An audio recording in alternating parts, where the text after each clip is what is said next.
अस्सलामुअलैकुम दोस्तों, उम्मीद है सब लोग खैरियत होंगे। बात करेंगे मान आउट पास के मतलब बहुत सारे दोस्त सब आप वो क्वेश्चन कर रहे हैं कि क्या 31 दिसंबर के बाद जो है जिनके आउट पास इशू हो चुके हैं, यानी जिनकी रजिस्ट्रेशन कंप्लीट हो चुकी है, उनके पास आउट पास हैं, और बहुत सारे दोस्त सब आपकी फ्लाइट भी कैंसिल हुई, कोरोना का टेस्ट भी जो है वो ज़ाया हो गया, तो क्या वो 31 दिसंबर के बाद भी जा सकेंगे या नहीं। तो होपफुली ओमान गवर्नमेंट उनको टाइम देगी, यानी जिन लोगों की एटलीस्ट रजिस्ट्रेशन कंप्लीट हो चुकी है उनके लिए जो है एक टाइम पीरियड दिया जाएगा कि आप इतने दिनों में जो है, या एक महीना या इतने दिन जो है, इतने दिनों में ओमान छोड़ के जा सकते हैं। तो जितने भी दोस्त सब आपकी रजिस्ट्रेशन कंप्लीट हो चुकी है, उनके पास आउट पास हैं, उनको बिल्कुल टाइम दिया जाएगा, बल्कि कल 29, 30 और 31 तक तो आप जा ही सकते हैं। और बहुत सारे दोस्त सब आप ऐसे भी होंगे जिनको फ्लाइट्स नहीं मिलेंगी या फ्लाइट्स में जगह नहीं होगी, तो वो उनको बाद में भी टाइम दिया जाएगा।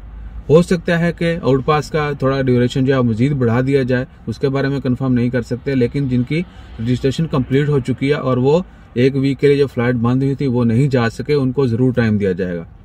और इंशाल्लाह खैर आज या कल में, यानी 1-2 दिन में इसकी अनाउंसमेंट भी कर दी जाएगी कि जिनके आउट पास इशू हो चुके हैं वो जा सकते हैं। और दुआ करें कि मजीद टाइम जो एक्सटेंड किया जाए रजिस्ट्रेशन का भी, ताकि मजीद लोग जो हैं वो अपने ममालिक में वापस जा सकें।